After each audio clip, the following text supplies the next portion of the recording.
Good afternoon, everybody. This is the third take, then getting interrupted, and not really too spectacular. But anyhow, that's besides the point. This is the seventh video I'm recording this week, so I don't think I haven't been working towards making content.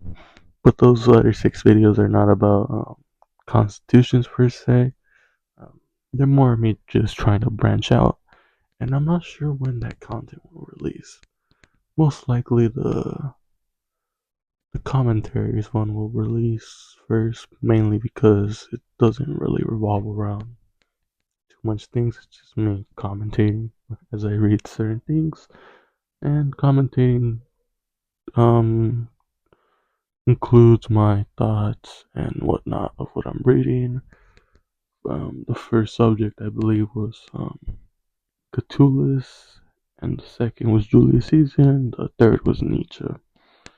And those three in specific are, once again, because I was reading the works of those three and I decided to just get my thoughts on it. And I'm probably going to do that moving forward, so expect to see that. It might be a lot more content than you would see from me normally. It's something I usually like to do quality. Quality is better than quantity, but for certain content like this and for our channel's purpose, it's probably best to get those thoughts out there, just to like, so you can see my mindset develop per se. But anyways, this topic of today's video is the Athenian Constitution. I would have liked to finish this entire series this month, but it looks like we're gonna finish this in December at the latest. Yeah, I had to break it down because it was too much content to cover in one video, and I don't want to make this video too long. Uh, I don't mind doing long content, but at the same time, it's just like I just can't speak for a long period of time like that. I remember last time I did my first video actually was about the histories of Herodotus, where I went on talking about the first three books, and that was nearly an hour, and I was just out of it. But anyhow, today's topic is on the Athenian Constitution. This is according to our source Aristotle. You should probably read his source before taking anything I say in any of my videos as any um, reassurance or using me as an authority figure. I do not like people using me as an authority figure because one, I make mistakes and I'm only human, so I just don't prefer to be used like this. But usually most of my content is to give an overall breakdown and generalization of the things I read. And now we're moving into something else in this channel, which is commentaries and just overall my own analysis and all that. I just wanna do that because it's more fun than just covering just breaking down things because it it gets a little more redundant at some point. But anyhow, let's get into this video because this is already 4 minutes long and I haven't even said anything about the what's related to the topic. So the Athenian Constitution, and we'll start off with the Athenian citizenship. So full citizenship is granted to men. Yes, women were commodities until the modern age. It's not something misogynist of me to say. I'm just pointing out how the ancients did things. None of what they do is what I agree to, but it's just better to say the information of how it was instead of trying to run circles about it and avoid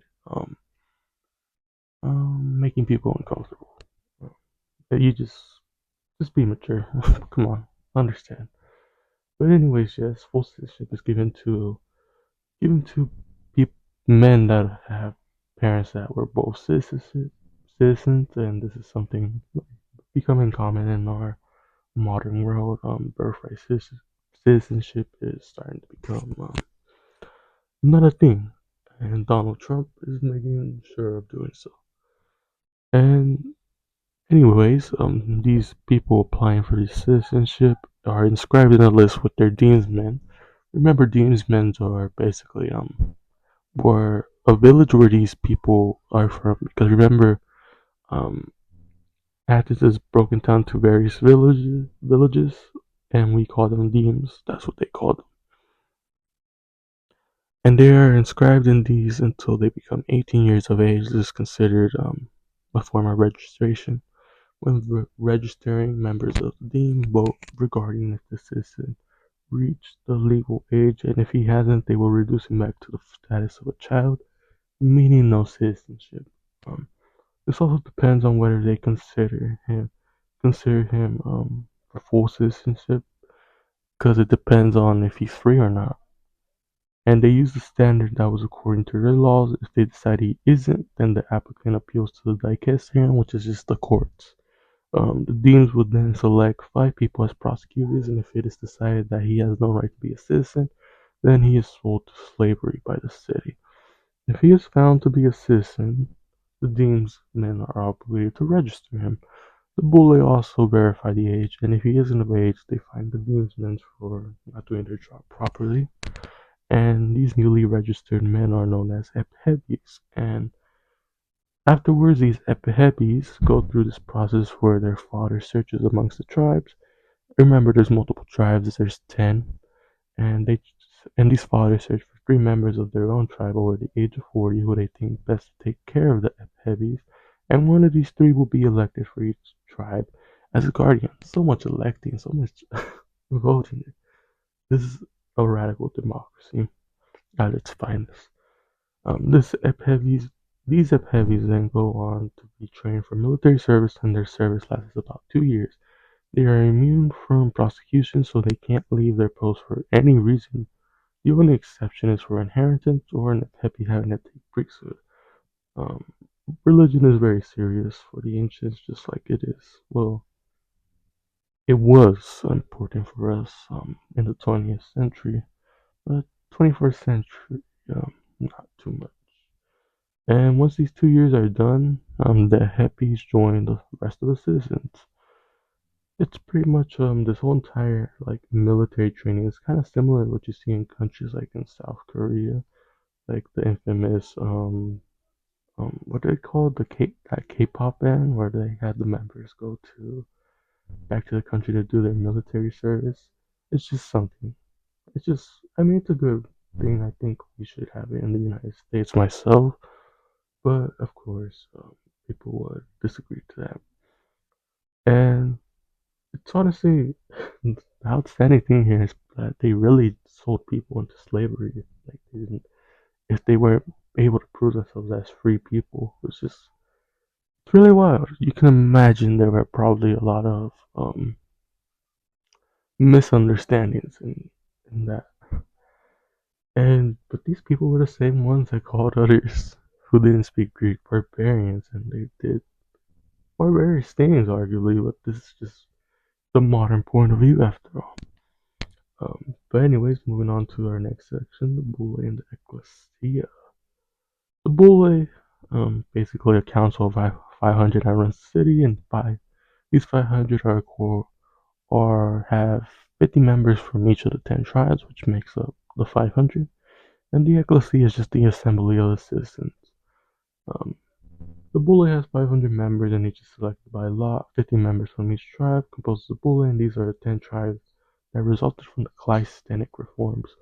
Each of these tribes acts as a Prytany, and we'll explain what a Prytany is in a few. And a Prytany is basically a member of the committee that is the Boule. Their main function is to summon meetings of the Boule and Ecclesia. The Boule every day, the Boule meets every day, my bad, except for holidays, while the Ecclesia meets 4 times in every Prytany. Now we gotta break down because it doesn't make sense. Every Prytany, like what the heck is that? But basically, every Prytany basically means that there's an order decided by law. The first 4 Prytanies act as a Prytany, so the 4 first Prytanies are the Prytany. and this lasts for 36 days each. The last six were 35 days each. They work according to the lunar year. And the Prytanes publish the agenda in place for each meeting of the Boule and also do the same for the Ecclesia. For every Prytany, the Ecclesia meets for one session, where they vote on whether all office holders have performed their duties well. Something we should have, huh?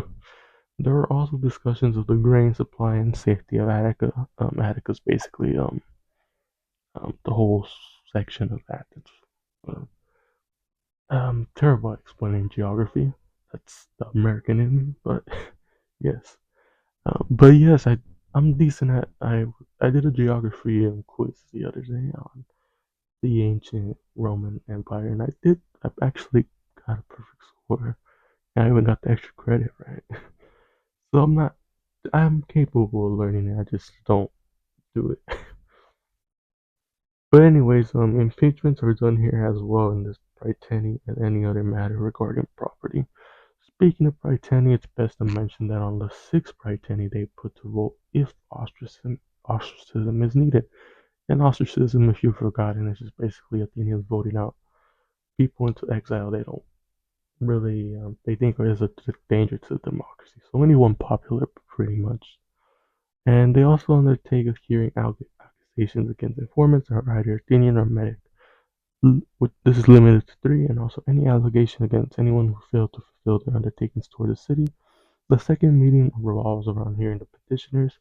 A medic is a non-citizen, by the way, so there were a lot of these. They were really rich, actually, too. So part of the merchant class. I think we have something of the sort of medics in the modern world, per se. But anyways, in addition to this, they have meetings concerning sacred matters, which includes heralds and embassies and other secular matters. And now we're into Prytany again. This is a section dedicated entirely towards them. The Prytanes pick a chairman amongst themselves by law and give office for a night and a day. This office can't last longer than a day and a night, and the same man cannot serve twice. The purpose of this office is to hold the keys to the sanctuaries where the treasure and public records are kept. This is a very important office, and it makes sense why you don't have the same person doing it over and over. This chairman holds the city seal and remains in place with a third of the Prytanes that he handpicked. Wherever the Prytanes want to summon a meeting of the Boule or Ecclesia, they cast it by lots for 9 chairmen, one from each tribe except the one supplying the Prytany. Then they cast another lot amongst the 9 men, and the one who presides hands over the agenda to the Boule or Ecclesia, which whoever they are summoning. These 9 also take over and put forward topics to discuss, assessing the voting, and control everything else. They also adjourn and resume it later. Oh, I read through that. Okay, so basically adjourn means end and resume it whenever you want. I did not mean to read the end resume later, but yes. An individual cannot preside at a meeting more than once a year or be one of the 9 chairmen more than once in every Prytany. The 9 also elect strategoi, cavalry commanders, and other military officers in the ecclesia according to the people.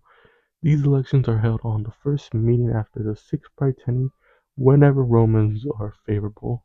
Remember, the ancients are very superstitious people. And be right back. I need a drink of water after all of that. Alright, we're back. This section here is called the powers of the Boule and other. Um, this is all done by me. I don't have any helpers. As a matter of fact, this thing is 31 pages already, and it's taken me 6 months of work to do. But anyways, let's talk about the powers of the Boule. So the Boule conduct background checks on the majority of the magistrates, mainly those that handle the finances. A really good thing we need in this country. The Boule's decision on these people isn't final because it is subject to the courts once again, aka the Lycastrian. Private citizens can bring a charge of illegal activities by office holders to the Boule, something I would like to see in this country too. But these accused office holders can appeal via the Lycastrian. If they are condemned, Um, Now we're getting to the military affairs they have powers over. The Boule is in charge of triremes completion. Remember, Athens is a naval power, and anything about the military is in their control, but the people vote what to construct. Things to construct would be triremes, tackle tackle stores or sheds. The people also elect the naval architects for the ships. Oh my gosh, so much electing.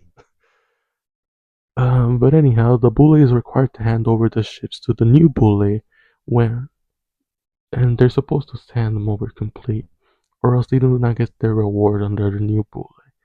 10 members of the new Boule supervise the trireme construction. Boule inspects all public buildings, and if they decide that someone has committed an offense, it reports the person responsible and hands them over to the Dicastrian if they find them guilty. You will be surprised to learn how much the courts were actually important to Athens. The courts are what makes a democracy run, in my opinion. But you will see that in the next video, hopefully. The Boule also does other areas of administration. There are the 10 treasurers of Athena that are handpicked by lot from each tribe, but they must be of the Pentacosomendoi class. But the man picked for office must do his duties, even if forced, so it's kind of contradictory there. The Tempolite are another office that's picked by lot, and one from each tribe. Their duties are to let out all the public contacts, sell rights to work the mines, and let the rights of collecting taxes with the treasurer of military affairs and those in charge of the theoretic fund. These people are also confirm the position of anybody elected by the Boule and anything concerning mine leases which have been sold. This is to address the right of exploitation of the mines. They also sell the property of those exiled by the Areopagus and of other exiles before the Boule and the 9 archons. Just confirm this.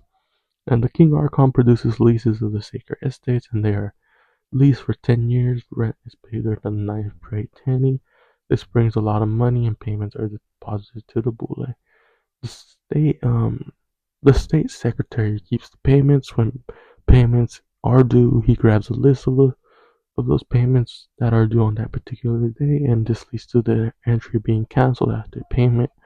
This is handed over to the receivers, and the other lists are stored away so that nothing is canceled before it's paid. The 10 receivers are people picked by lot per tribe, and they list and erase the record of the money that has been paid and return the records back to the state secretary. Any failure to pay leads to a payment being doubled and also leads to imprisonment. The Boule has the legal right to exact the money or imprison the debtor. The Boule also divides all payments and divides the money among the magistrates. The next day they bring a report of their actions and read it in the chamber. They discuss possible malpractice of a magistrate or private citizen in the chamber, and if there is a suspect, there is a vote on that case. Members of the Boule also select 10 of their number by lot as auditors to check the accounts of the magistrates for every prytany. The Boule also is involved in horsemanship matters. They look into it to see if a man is maintaining their horse well, and if not, they take away his maintenance allowance for the horse. They're involved in matters of the cavalry, and they decide who's enrolled will be as the 10 people elected for his purposes. And these 10 people give reports to those enrolled to the cavalry commanders, and the tribal cavalry commander units receive the list and then bring it to the Boule. The Boule decides to eliminate enrolled people for the cavalry. This is done because of any disability, and also if they are unable to afford it. And oaths are required for enrollment too. In addition to this, the Boule reviews any incapable person for cavalry. This is because there's a law for disabled people unable to do their tasks where they can come up before the Boule and approve they pretty much receive a disability check. And the Boule also cooperates with the magistrate in most what they do. This pretty much sums up what the administration of the Boule is. Ooh, that was a breath. But yes, this pretty much um, covers all that. And next we'll be focusing on the courts and I believe something else, but mainly the courts. Um, Hopefully, this video is to your satisfaction, and I'm unsure when I will release the final video for this series, but most likely in the next month. probably in the middle of December. If I can do it earlier, I will do it. I'll let you guys know. I communicate through the community tab. But yes, that will do it, and I will see you guys in the next video. Peace out.